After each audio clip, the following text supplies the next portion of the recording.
को कंफर्मेशन दीजिएगा। Clearance of sound.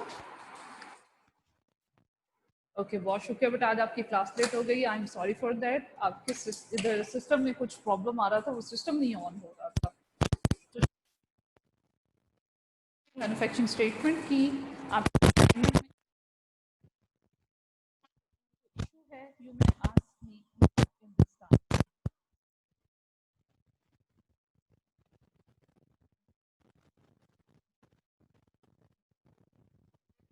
एक और क्वेश्चन की प्रैक्टिस स्टार्ट करते हैं।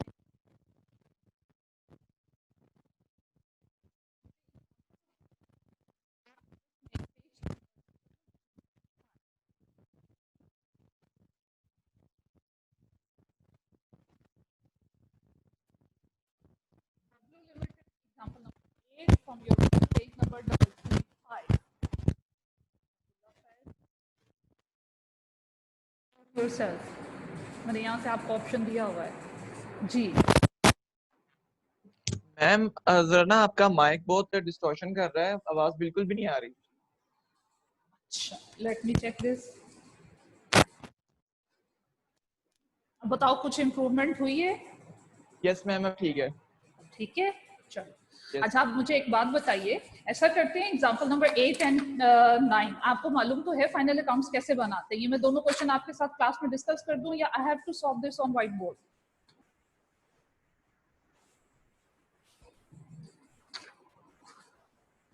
अच्छा बेटे, example number 8, Bablu limited, following is the list of balances of Bablu limited. क्या क्या इन्फॉर्मेशन दी हुई है बेटे? इस इन्फॉर्मेशन की हेल्प से आपको मैन्युफैक्चरिंग अकाउंट बनाना है, मैन्युफैक्चरिंग स्टेटमेंट और इनकम स्टेटमेंट बनानी है। तो पहले क्वेश्चन को डिस्कस कर लेते हैं, उसके बाद इसे व्हाइट बोर्ड पे सॉल्व करते हैं। देखिएगा बेटे, opening finished goods, lead pencil ले लीजिए, लेड पेंसिल की हेल्प से साथ साथ मेंशन करते चले जाइए कि ये कहाँ आपने इसको लिखना है। मैन्युफैक्चरिंग अकाउंट में आएगा और मैन्युफैक्चरिंग अकाउंट में इसको कहाँ लिखना है, अगर कोई अमाउंट इनकम स्टेटमेंट में ट्रांसफर होनी है तो वो कहाँ आएगी। जैसे opening stock of finished goods, ये बेटे as we know income statement में सीजीएस का पार्ट होती है, वहां पे हम opening stock of finished goods को ऐड करते हैं। Purchases of raw material, raw material mean simple raw material दिया हुआ तो इट मीन्स कि ये डायरेक्ट रॉ मटेरियल है, और जो ये डायरेक्ट रॉ मटेरियल इसे आपने परचेज किया, ये कहाँ लिखते हैं? मैन्युफैक्चरिंग स्टेटमेंट में लिखते हैं। जब आपने डायरेक्ट मटेरियल कंज्यूम्ड सबसे पहले फाइंड आउट करना होता है तो बेटे वहां पे हम परचेजेस ऑफ रॉ मटेरियल को नोट डाउन करते हैं। कस्टम ड्यूटी आपने पे की है, परचेज से रेलिवेंट एक्सपेंस है, डेफिनेटली परचेजेस से रेलिवेंट जितने भी एक्सपेंस होंगे अगर रॉ मटेरियल से रिलेट करता है, रॉ मटेरियल की परचेजेस में ऐड करोगे। सम टाइम आपके का जो हेड ऑफिस है, आपका सेलिंग एंड मार्केटिंग डिपार्टमेंट, उनकी वो जो यूनिट उन्होंने सेल करने होते हैं वो अपनी फैक्ट्री से भी माल उठाते हैं, बाहर से भी खरीदते हैं। ऐसा क्यों किया जाता है? सम टाइम आपकी प्रोडक्शन कैपेसिटी इतनी नहीं होती जितने आपके प्रोडक्ट की डिमांड हुआ करती है। जनाब, मेरे प्रोडक्ट की डिमांड है कि मैं इजीली 100,000 यूनिट सेल कर सकती हूँ, लेकिन मेरे पास फैक्ट्री में जो इस वक्त प्रोडक्शन कैपेसिटी है वो जस्ट 80,000 यूनिट्स की है। तो इसलिए समटाइम क्या किया जाता है, 80,000 यूनिट्स अपने इंटरनल मैन्युफैक्चरिंग यूनिट से परचेज कर लिए जाते हैं, रिमेनिंग 20,000 यूनिट्स एक्सटर्नल मार्केट से परचेज करके सेल कर दिए जाते हैं। तो इट मीन्स कि जनाब फिनिश गुड्स की परचेजेस भी पॉसिबल है, आपको क्वेश्चन में गिवन है। उनको कहाँ अकाउंट फॉर किया जाए? जहाँ पे फिनिश गुड्स को अकाउंट फॉर करते हैं। और फिनिश गुड्स को कहाँ कंसिडर करते हैं, कहाँ अकाउंट फॉर करते हैं? इनकम स्टेटमेंट में सीजीएस के पोर्शन में उसे डील करेंगे। तो भाई कस्टम ड्यूटी यहाँ पे फिलहाल उसने मेंशन नहीं किया कि ये रॉ मटेरियल से रेलेवेंट है या आपके फिनिश गुड्स के से रेलेवेंट है।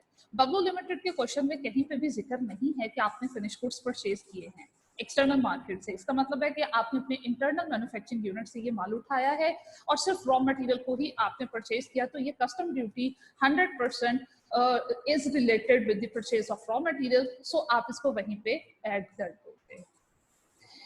जी बेटे, जहां तक बात है सेल्स टैक्स की, टैक्स आप बहुत अच्छे से पढ़ चुके हो। परचेजेस पे और सेल्स की ट्रांजैक्शंस में इनपुट और आउटपुट आपके टैक्सेस होते हैं। ये रिसीवेबल, पेएबल, एडजस्टेबल होते हैं, ये बैलेंस शीट के आइटम हैं।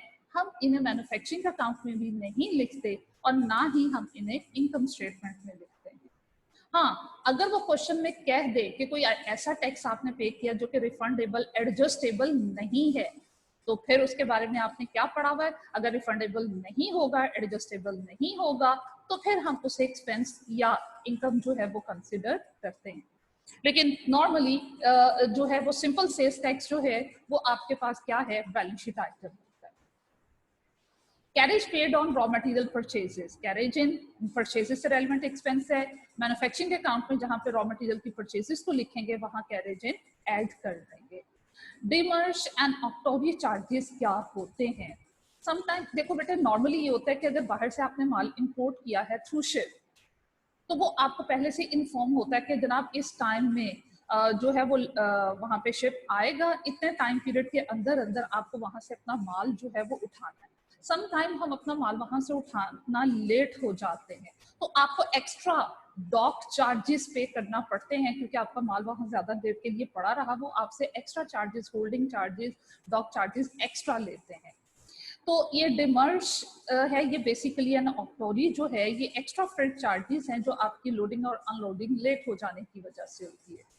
और जनाब ये भी किससे रिलेट कर रहा है, परचेज ऑफ रॉ मटेरियल से रिलेट कर रहा है। इसलिए मैन्युफैक्चरिंग स्टेटमेंट में जहां पे हम परचेज ऑफ रॉ मटेरियल को लिखेंगे वहीं पे हम इन चार्जेस को ऐड कर देंगे। Opening stock of raw material आपकी मैन्युफैक्चरिंग स्टेटमेंट में जहां आपने रॉ मटेरियल यूज की वैल्यू फाइंड आउट करनी है, इसे वहां मेंशन किया जाएगा। बेटे opening work in process manufacturing account में आपके एंड में जहां पे हम फाइंड आउट कर लेते हैं total manufacturing cost, opening work in process को ऐड करते हैं और क्लोजिंग वर्क इन प्रोसेस को माइनस किया करते हैं। आपने लेबर वेजेस पे की हैं, यहाँ पर उसने नहीं बताया हुआ ये कौन सी वेजेस हैं, या तो एडिशनल इन्फॉर्मेशन में बताएगा ये डायरेक्ट है या इनडायरेक्ट है। और अगर नहीं गिवन तो हम सपोज करेंगे कि ये डायरेक्ट लेबर वेजेस हैं। डायरेक्ट लेबर कॉस्ट को कहाँ लिखते हैं, मैन्युफैक्चरिंग अकाउंट में जब आपके पास रॉ मटेरियल कंज्यूम्ड आ जाता है, डायरेक्ट मटेरियल कंज्यूम्ड आ जाता है, वहां डायरेक्ट लेबर कॉस्ट को ऐड करते हैं प्राइम कॉस्ट फाइंड आउट करने के लिए। सुपरवाइजर की सैलरीज हैं, जनाब सुपरवाइजर हमें नहीं मालूम कि ये फैक्ट्री का है या ऑफिस का है, इसकी भी क्लियर इंफॉर्मेशन वो हमें एडिशनल इंफॉर्मेशन में देगा कि जनाब जो है सुपरवाइजर की जो टोटल सैलरीज पे की हैं, अगर फैक्ट्री से रेलिवेंट सुपरवाइजर है तो फिर बेटा इसकी सैलरी कहाँ आएगी, एफओएच में। और अगर ऑफिस से रेलिवेंट सुपरवाइजर है तो फिर इसकी सैलरी कहाँ आएगी, इनकम स्टेटमेंट में एक्सपेंसेस में कंसिडर करोगे। इनडायरेक्ट जितने भी एक्सपेंसेस हैं वो बेटे किसका पार्ट होते हैं, एफओएच का पार्ट होते हैं।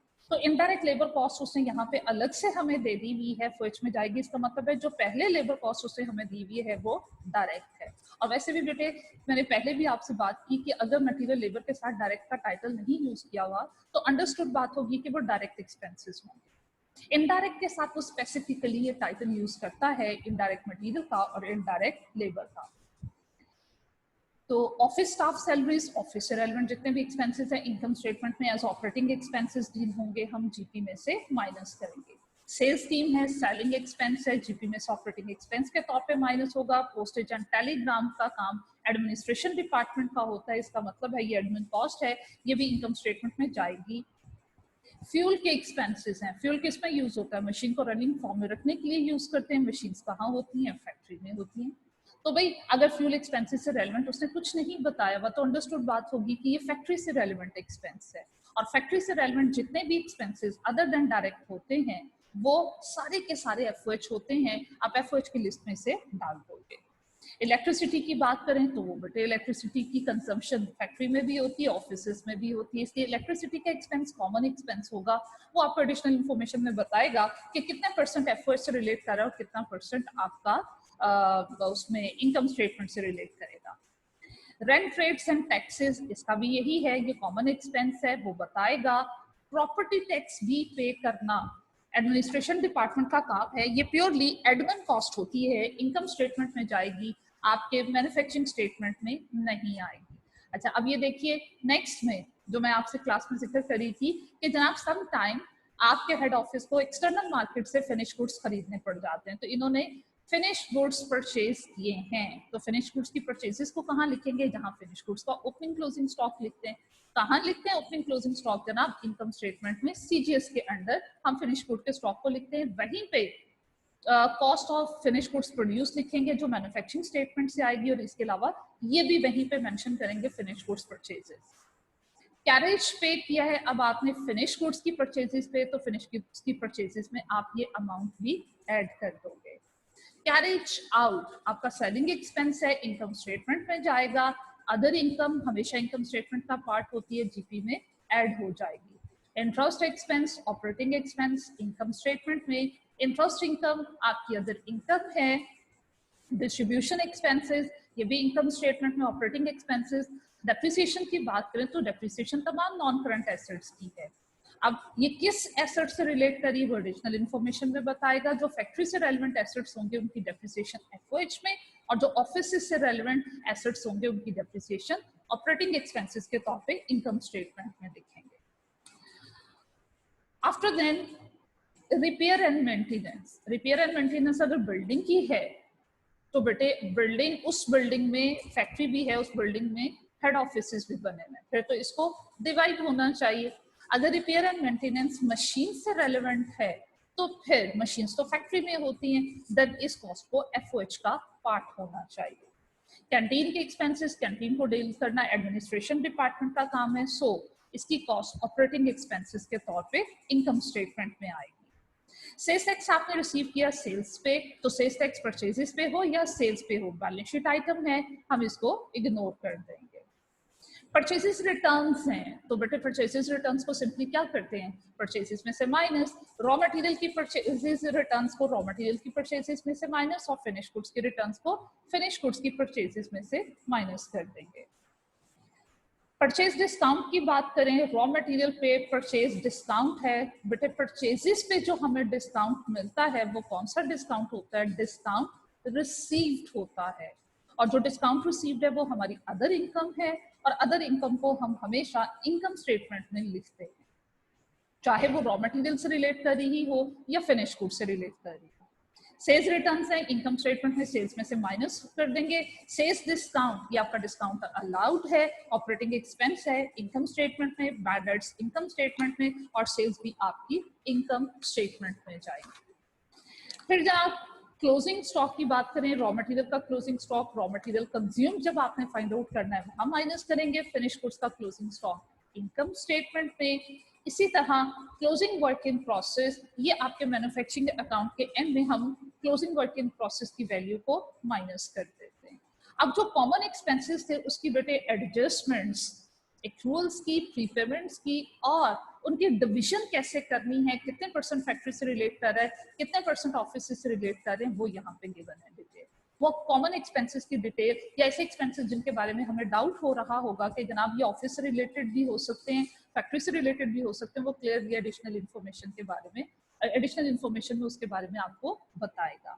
तो हमने प्रीवियस क्वेश्चन में क्या चीज लर्न की थी कि जनाब हम ये काम किया करते हैं कि पहले एक्रूअल और प्रीपेमेंट्स की एडजस्टमेंट करते हैं, बाद में डिवीजन किया करते हैं। तो depreciation, electricity, fuel, repair, canteen, ये सब कुछ उसने बता दिया हुआ है। प्रोविजन फॉर डाउटफुल डेट्स का बिगनिंग बैलेंस 5000, क्लोजिंग बैलेंस जो है 40,000, 35,000 से प्रोविजन फॉर डाउटफुल डेट्स बढ़ रही है, इनकम स्टेटमेंट में एक्सपेंस के तौर पे चार्ज हो जाएगी। वेजेस की बात करें तो वो एडवांस है 20,000 की, और इसके अलावा जो वेजेस एक्रूड एंड अनपेड हैं वो 40,000 की है। एडवांस 20,000 माइनस कर देंगे, और जो एक्रूड है 40,000 वो ऐड कर देंगे। अब भाई कौन सी वेजेस की बात कर रहा है, डायरेक्ट वेजेस भी हैं, इनडायरेक्ट भी। तो यहाँ वेजेस के साथ तो उसने कोई टाइटल यूज नहीं किया हुआ, तो इसलिए मैं क्या कहूंगी कि जनाब ये डायरेक्ट वेजेस की ही एडजस्टमेंट है। अगर इनडायरेक्ट वेजेस की एडजस्टमेंट्स होती वो क्लियरली इसके साथ टाइटल यूज करता इनडायरेक्ट वेजेस। तो जनाब हम क्या करेंगे, 20,000 का एडवांस है ये माइनस कर देंगे, और 40,000 के एक्रूड हैं ये ऐड कर देंगे। सेल्स पे 5% आपने सेल्स एजेंट को कमीशन पे करना है, सेल्स से रेलेवेंट एक्सपेंस है, that should be the part of operating expenses in income statement. Directors को रेम्यूनरेशन पे करनी है, और वो रेम्यूनरेशन कितनी पे करनी है, आपको 5% पे करनी है नेट प्रॉफिट की। आप क्या करोगे, जितने भी एक्सपेंसेस गिवन हैं उन सब तमाम एक्सपेंसेस को अकाउंट फॉर करते हुए, other than directors remuneration, directors remuneration के अलावा बाकी जितने भी एक्सपेंसेस होंगे आपने क्या करना है बेटे, आपने उन एक्सपेंसेस की हेल्प से नेट प्रॉफिट फाइंड आउट कर लेना है। वो नेट प्रॉफिट होगा before directors remuneration.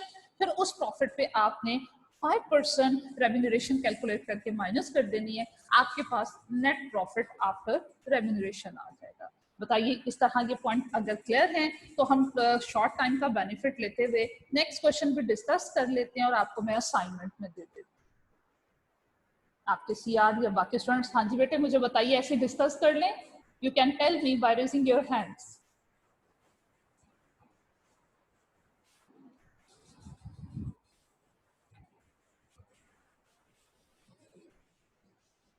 FAR1 students, are you there?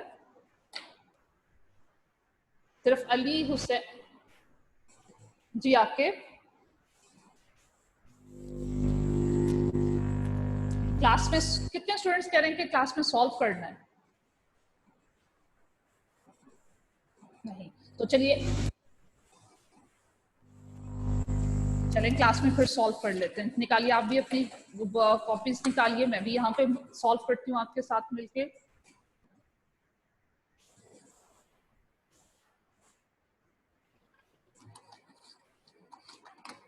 जी जनाब, सबसे पहले मैन्युफैक्चरिंग अकाउंट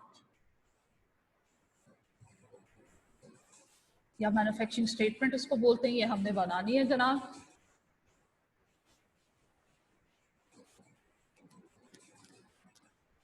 इसमें सबसे पहले हमने क्या फाइंड आउट करना होता है? Raw material consumed.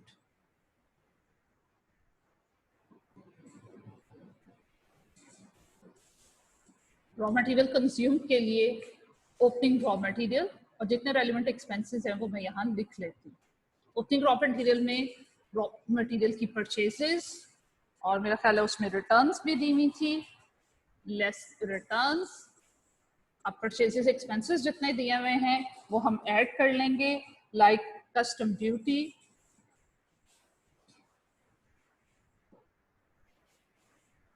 Carriage, demurrage and octroi. Opening stock of raw material पहले लिख चुके। फिर इसके अलावा देखिए रॉ मटेरियल से रेलेवेंट जितने भी एक्सपेंसेस हैं उनके परचेजेस से रेलेवेंट वो यहाँ पे हम ऐड करते चले जाएंगे। तो वो मैं लिस्ट में देख रही हूँ, आप लोग भी देखिएगा जी। एडिशनल इंफॉर्मेशन में चलते हैं, बाकी चीजें ठीक है। अब यहाँ पे माइनस करेंगे closing raw material. Opening raw material मेरे पास कितना है? Opening stock of raw material is 421,500। आपने रॉ मटेरियल कितना परचेज किया जनाब?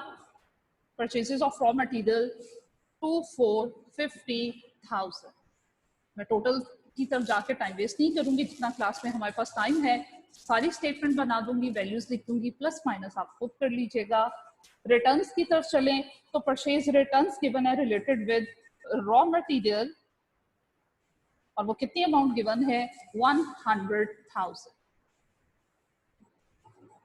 कस्टम ड्यूटी की बात करें तो बेटे कस्टम ड्यूटी गिवन है हमें 122,500। Carriage on raw material purchases 49,000। Demerge के चार्जेस हैं 73,500। Closing raw material given in the question is 3,50,000।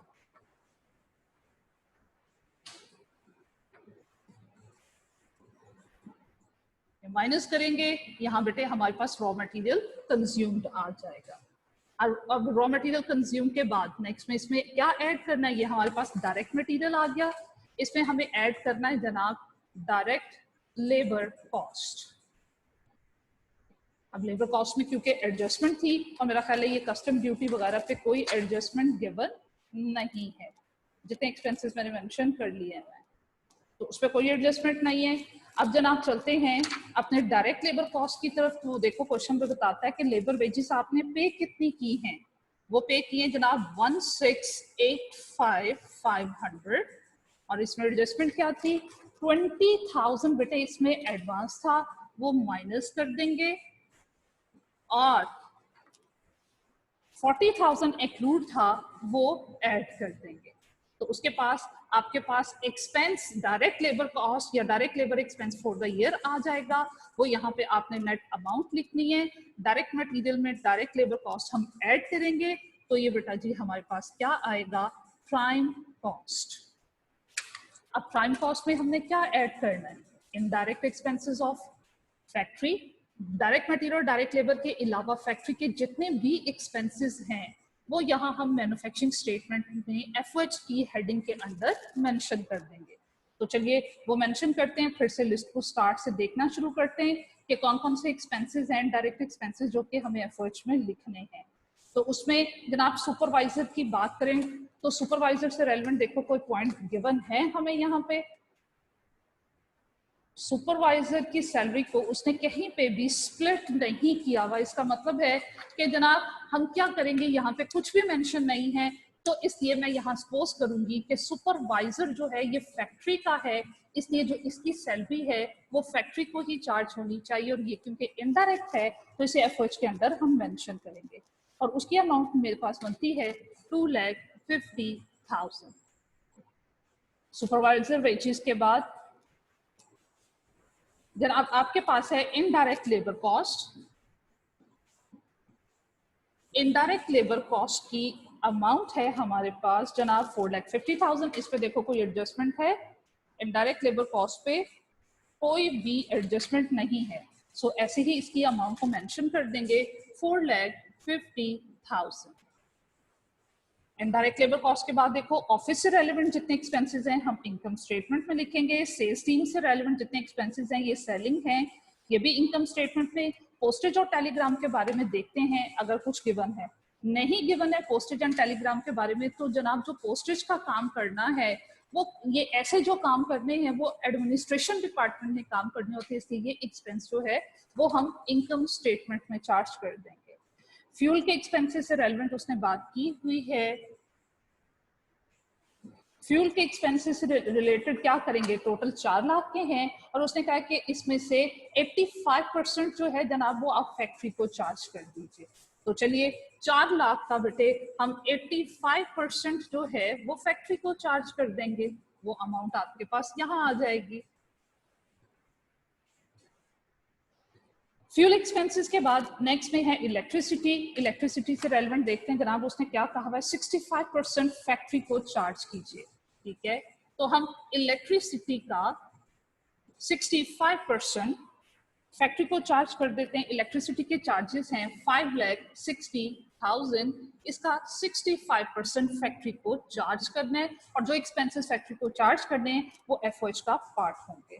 Rent rates and taxes की बात करें तो जनाब इसकी भी एडजस्टमेंट देखते हैं अगर कहीं गिवन है, depreciation, electricity, fuel, repair, canteen, opening, कुछ भी गिवन नहीं। तो इसका मतलब है जब कुछ भी गिवन नहीं है तो रेंट पे करना फैक्ट्री का काम तो नहीं होता, ये रेंट पे करना जनाब आपकी एडमिनिस्ट्रेशन डिपार्टमेंट का काम है, इसलिए जब मैं इनकम स्टेटमेंट बनाऊंगी इस एक्सपेंस को वहां लिख दूंगी। प्रॉपर्टी पे टैक्स पे करना ये भी एडमिनिस्ट्रेशन डिपार्टमेंट का काम होता है, इसलिए इनकम स्टेटमेंट में आएगा, फैक्ट्री को हम चार्ज नहीं करेंगे।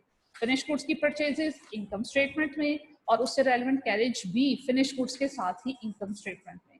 Carriage out income statement, other income income statement, interest expense income, distribution cost, यहाँ तक के जितने भी एक्सपेंसेस है वो इनकम स्टेटमेंट का पार्ट होंगे। डेप्रिसिएशन की बात करें तो जनाब डेप्रिसिएशन की अमाउंट यहाँ पे शो हो रही है हमारे पास, डेप्रिसिएशन की अमाउंट है 6,50,000। इसके बारे में क्या कहता है कि जनाब 70% जो है वो आपने फैक्ट्री को चार्ज करना है, ठीक है जनाब, हम 70% फैक्ट्री को चार्ज कर देते हैं। डेप्रिसिएशन का एक्सपेंस है मेरे पास 6,50,000, हमने जनाब इसका 70% फैक्ट्री को चार्ज कर दें। After then repair and maintenance, देखो इससे रेलेवेंट कुछ कहा हुआ है, यस 90% फैक्ट्री को चार्ज करना है repair expense. Repair and maintenance का एक्सपेंस है 257,850, और इसका 90% वो कहता है के फैक्ट्री को चार्ज कर दीजिए। उसके बाद कैंटीन के एक्सपेंसेस से रेलेवेंट कोई बात की है, यस 80% फैक्ट्री को चार्ज करना है। अगर कुछ भी गिवन नहीं होता कैंटीन से रेलेवेंट मैंने डायरेक्टली इसको एडमिनिस्ट्रेशन एक्सपेंस में कंसिडर करना था। कैंटीन से रेलेवेंट एक्सपेंस है जनाब 1,40,000। इसका जनाब कैंटीन का कितने परसेंट हमें चार्ज करना है? 80%।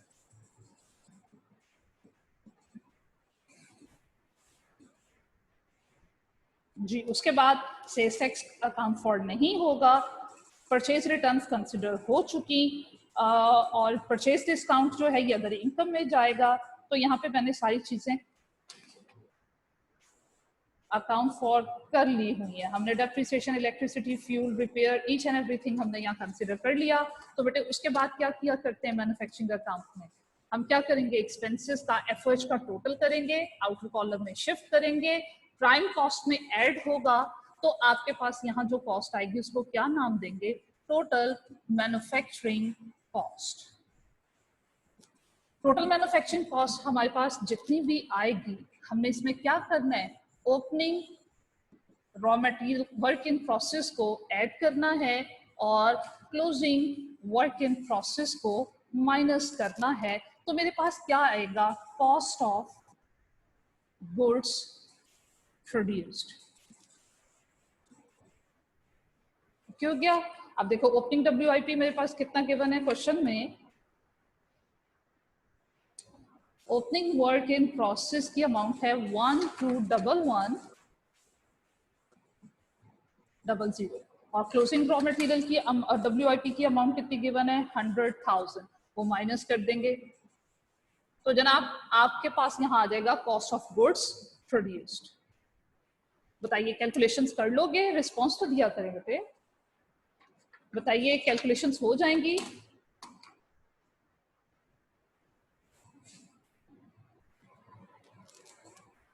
चले ठीक है। इसी तरीके से बेटे मैं आपकी इनकम स्टेटमेंट को कंप्लीट कर देती हूँ। मैं ये चाह रही थी कि हमारे पास जितना भी टाइम अवेलेबल है, tomorrow would be my last lecture with you. ठीक है, कल तक हम मुझे इस चैप्टर को सम अप करना है। कल हमारे पास एक डिटेल्ड प्रैक्टिस क्वेश्चन होगा प्लस आपकी क्यूरीज रिलेटेड विद MCQs। अच्छा, अब देखिए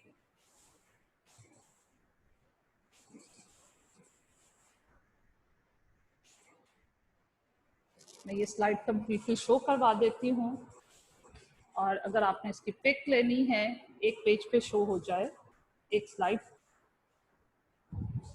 तो जनाब आप इसकी पिक्चर ले लीजिए।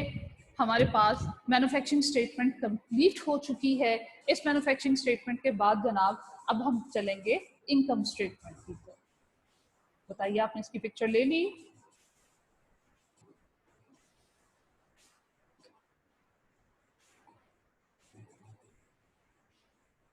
ओके जी, अब जनाब हम मूव करेंगे towards income statement.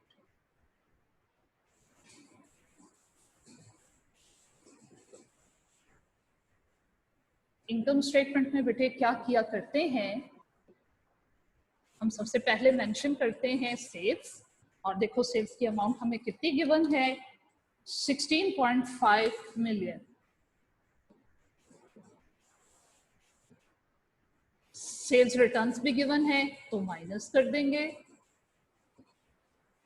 Sales returns की अमाउंट है जनाब हमारे पास 200,000, वो माइनस हो गया। नेट सेल्स हमारे पास 1,300,000। आफ्टर देन इसमें से बेटे हम माइनस करते हैं CGS, जो कि कैसे आएगा, मैन्युफैक्चरिंग कंसर्न का ओपनिंग फिनिश्ड गुड्स में हमने सबसे पहले ऐड करना है कॉस्ट उन गुड्स की जिनको फैक्ट्री ने प्रोड्यूस कर लिया हुआ है, और वो वैल्यू कहाँ से आएगी, मैन्युफैक्चरिंग अकाउंट से आएगी। आपने ये वैल्यू जो है यहाँ ट्रांसफर कर देनी है कॉस्ट ऑफ गुड्स प्रोड्यूस्ड। इस क्वेश्चन में फैक्ट्री प्रॉफिट नहीं given, and as you know बेटे फैक्ट्री प्रॉफिट अगर गिवन होता तो कुछ भी नहीं करना था, आपने कॉस्ट में प्रॉफिट को ऐड करके सेल प्राइस निकाल लेनी थी, जिसे हम ट्रांसफर वैल्यू भी कहते हैं। तो अगर फैक्ट्री का प्रॉफिट गिवन होता तो जनाब मैंने ट्रांसफर वैल्यू फाइंड आउट करके कॉस्ट प्राइस यहाँ लाने की बजाय उनकी सेल प्राइस यहाँ शिफ्ट करनी। कॉस्ट ऑफ गुड्स प्रोड्यूस्ड, वो यहाँ लिखेंगे ओपनिंग फिनिश गुड्स देखो मेरे पास कितना है 50,000 का, और जो कॉस्ट आएगी वहां से वो यहाँ लिख देंगे हम। अब देखो इन्होंने जनाब फिनिश गुड्स परचेज भी किया है तो वो मैं यहाँ मेंशन करूंगी। सीजीएस में हम फिनिश गुड्स के तमाम ट्रांजैक्शंस को डील करते हैं। परचेज ऑफ फिनिश्ड गुड्स, कितना फिनिश गुड्स परचेज किया हमने जनाब, यहाँ कहीं गिवन था हमने पढ़ा है, यस प्रॉपर्टी टैक्स के अंडर ये अमाउंट गिवन है, और वो देखो फिनिश गुड्स परचेज किए हमने जिसकी अमाउंट बनती है 985,000। अब फिनिश गुड्स की परचेज से रेलेवेंट सारे एक्सपेंसेस जो हैं वो यहाँ पे मैं ऐड कर दूंगी, और फिनिश गुड्स से रेलेवेंट देखो कौन कौन से एक्सपेंसेस उसकी परचेज से रेलेवेंट दिए मैं, कैरेज, और वो जनाब carriage on finish goods purchases given है 19,700। इसके अलावा देखो फिनिश गुड्स से रेलेवेंट उसकी परचेजेस से रेलेवेंट अगर कोई और पॉइंट दिया हुआ है वो भी हम यहाँ पे डील करेंगे।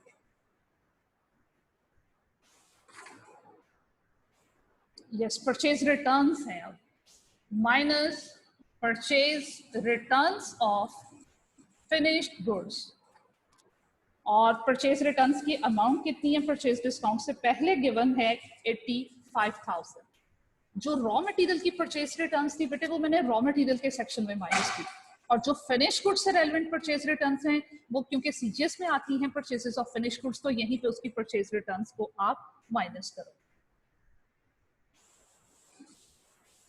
जी अब माइनस करेंगे closing finish goods. Closing finish goods की अमाउंट कितनी है जनाब, नेक्स्ट पेज के स्टार्ट में गिवन है 4,21,000। ये लीजिए, ये आपके पास सीजीएस आएगा जो हम आउटर कॉलम में शिफ्ट करेंगे, सेल्स में से बेटे माइनस करेंगे, तो लीजिए ये आपके पास क्या है, ग्रॉस प्रॉफिट। ये ग्रॉस प्रॉफिट लिखा, ग्रॉस प्रॉफिट में से अब जितने भी एक्सपेंसेस गिवन है ऑफिस से रेलेवेंट वो हम माइनस कर देते हैं, लेस ऑपरेटिंग एक्सपेंसेस। तो चलिए फिर से हम अपने ट्रायल बैलेंस को स्टार्ट से देखना शुरू करते हैं और देखते हैं ऑफिस से रेलेवेंट कितने एक्सपेंसेस थे। तो जनाब ऑफिस से रेलेवेंट,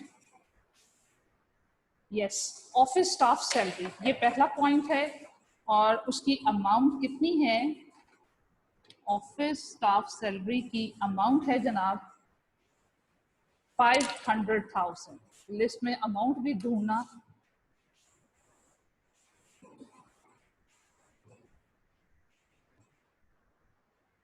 ऑफिस स्टाफ सैलरी ये है जनाब 500,000। उसके बाद सेल्स टीम्स की सैलरीज भी यही आएंगी। सेल्स टीम की सैलरीज हैं जनाब 1,25,000। Postage and Telegram,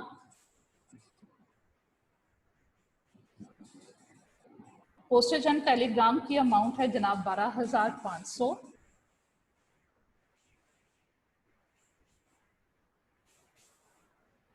after postage उसने फ्यूल एक्सपेंसेस की डिवीजन कही थी करें तो कर देते हैं जनाब।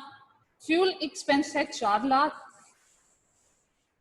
और इसमें से हमने जनाब 85% फैक्ट्री को चार्ज करना था, कर दिया। 15% कहता है ऑफिस को चार्ज करें। जो एक्सपेंसेस ऑफिस को चार्ज करने हैं वो बेटे यहाँ ग्रॉस प्रॉफिट में से एज ऑपरेटिंग एक्सपेंसेस माइनस होते हैं। इसी तरह इलेक्ट्रिसिटी कॉमन एक्सपेंस था, दोनों का डिवीजन कर देंगे। इलेक्ट्रिसिटी के बेटे एक्सपेंसेस जो यहाँ गिवन है 5,60,000। देखते हैं हमने कितने परसेंट ऑफिस को चार्ज करना था। तो जनाब इलेक्ट्रिसिटी का 35% पोर्शन वो कहता है कि आप ऑफिस को चार्ज कीजिए। Okay ji. Rent rates and taxes के बारे में कुछ भी नहीं बताया हुआ, तो हमने ये डिसाइड किया था कि रेंट पे करना, टैक्सेस पे करना ये जनाब हेड ऑफिस का काम है, इसलिए हेड ऑफिस को ही ये एक्सपेंस हम चार्ज कर देंगे, जिसकी अमाउंट बनती है 3,45,000। Property tax 14,570 property tax.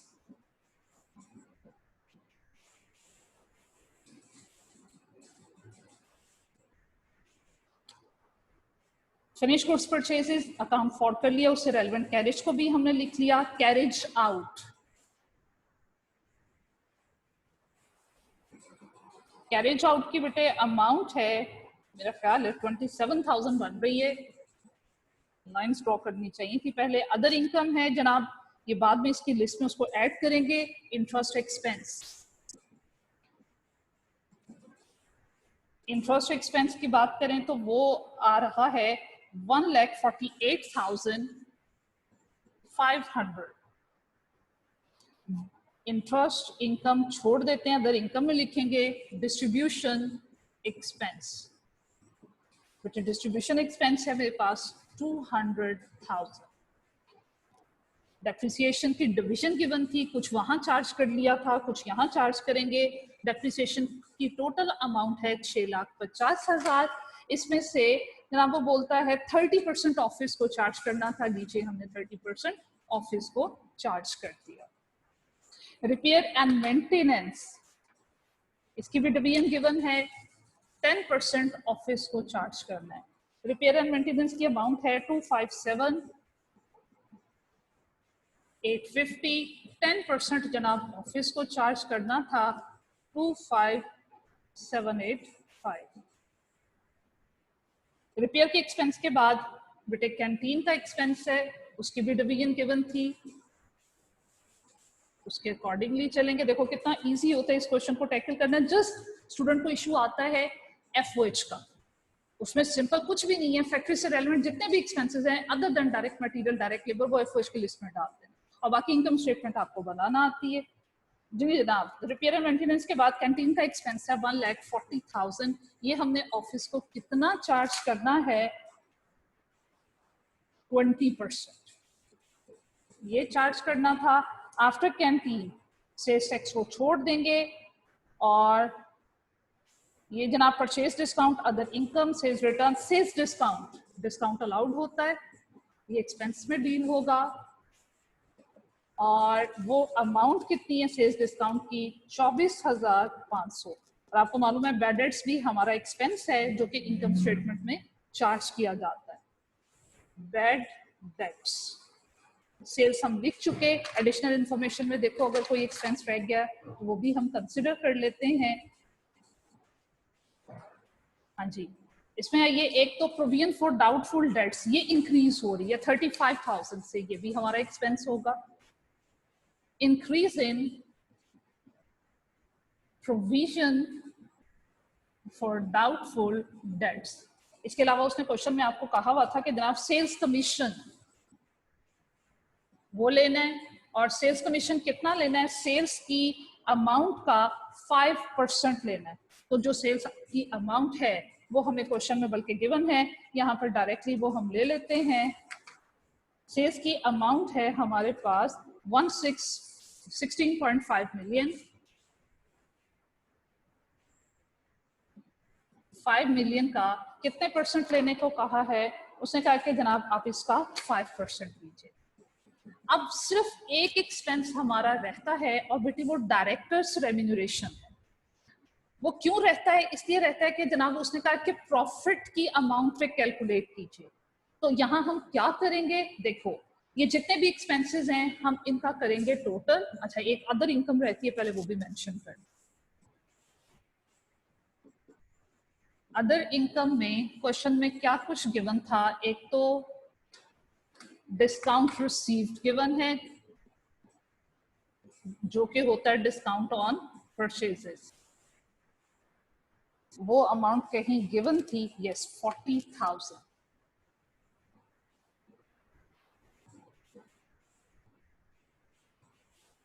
इसके अलावा अदर इनकम में और क्या है, हमने इंटरेस्ट इनकम क्वेश्चन में गिवन थी। फिर एक अदर इनकम के नाम से भी हेड गिवन है, वो सब के सब हम अदर इनकम में लिख देंगे। अब इंटरेस्ट इनकम कितनी बनती है, ये जनाब कैरिज की अमाउंट ये है 1 2 3 24,500, ये आपकी इंटरेस्ट इनकम है। और अदर इनकम की अमाउंट है आपके पास नहीं, अदर इनकम की अमाउंट 24,500 है और आपके पास बेटे इंटरेस्ट की इनकम जो बनती है वो 16,500। इसके अलावा देखो कोई और अदर इनकम नहीं, इसके अलावा कोई और इनकम नहीं है जितने पॉइंट्स से मैंने कंसीडर कर लिए। अब जनाब यहाँ करेंगे इनकम का टोटल, ग्रॉस प्रॉफिट में से एक्सपेंसेस को हम माइनस करेंगे, अदर इनकम को ऐड करेंगे। यहाँ बेटे आपके पास जो प्रॉफिट आएगा वो होगा बिफोर डायरेक्टर्स रेम्यूनरेशन, ये वो प्रॉफिट है। आपने क्या करना है, इस प्रॉफिट पे रेम्यूनरेशन कैलकुलेट कर लेना और वो क्योंकि एक्सपेंस होगा तो माइनस कर दोगे डायरेक्टर्स रेम्यूनरेशन। वो आपने कितने परसेंट लेना है, वो लेना है जनाब, उसने कहा कि 5% लेना है। ठीक है, किसका 5% लेना है, इस प्रॉफिट का आपने 5% लेना है। आपके पास रेम्यूनरेशन की अमाउंट आएगी, वो इसमें से माइनस करोगे तो लीजिए ये आपके पास नेट प्रॉफिट आएगा after all expenses, after directors remuneration. हाँ जी बेटा जी, यहां तक कोई क्वेश्चन? कोई क्वेश्चन नहीं है। आपने एमसीक्यूज सॉल्व किए थे, वो सब इजीली सॉल्व हो गए। कोई इश्यू है तो वो पूछ लीजिएगा, तलहा दोबारा से नोटिफिकेशन दीजिएगा।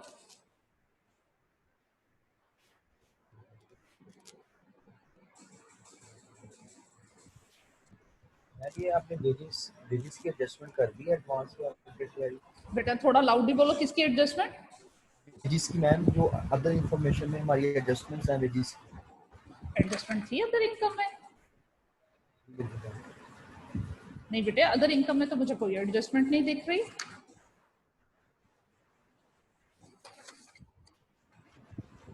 हाँ जी तलहा, इसके अलावा कोई और क्वेश्चन?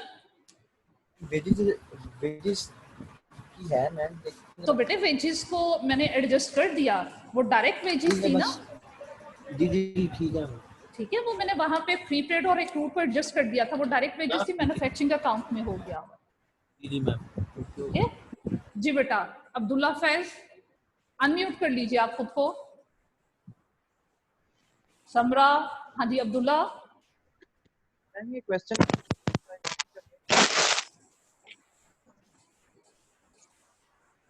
बेटे डिस्टॉर्ट, आपकी आवाज बिल्कुल खत्म हो गई, पहले डिस्टॉर्शन थी अब वो भी नहीं है। जब तक समरा आप question 9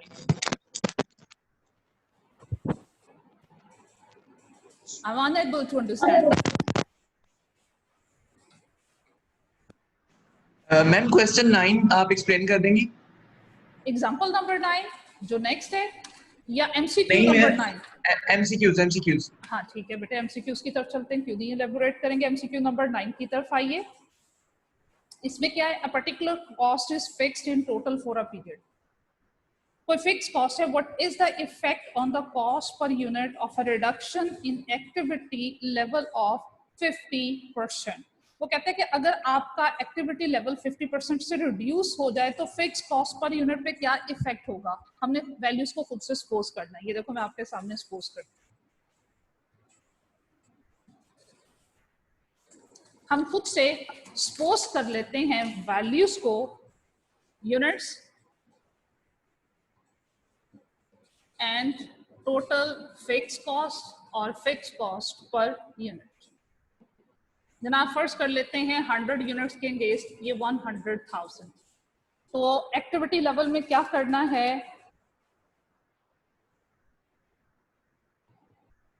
what is the effect on cost per unit of a reduction. Activity level को 50% कम कर देते हैं, इसका मतलब 50 पे ले आए। फिक्स कॉस्ट का टोटल पे तो कोई इफेक्ट नहीं होगा, चाहे एक्टिविटी लेवल कम हो या ज्यादा हो, टोटल में फिक्स कॉस्ट हो ही रहेगी। अब जनाब fix cost per unit find out कर लेते हैं। 100,000 डिवाइडेड बाय 100,000, ठीक है। और जब बेटे 100,000 को आप डिवाइड करोगे 50 से, ये कितना आएगा 2000। तो इसका मतलब है कि जनाब 50% एक्टिविटी लेवल के कम होने से फिक्स कॉस्ट पर यूनिट देखो आपकी डबल हो गई है, 100% बढ़ गई। ठीक है ma'am, thank you. You welcome जी बेटे। बाकी स्टूडेंट जिनके नोटिफिकेशन थे वो भी अपने आप को अनम्यूट कर लीजिए। समरा,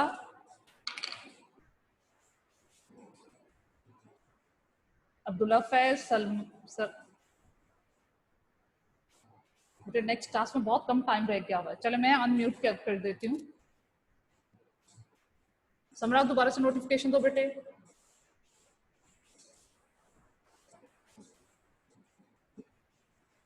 जी समरा।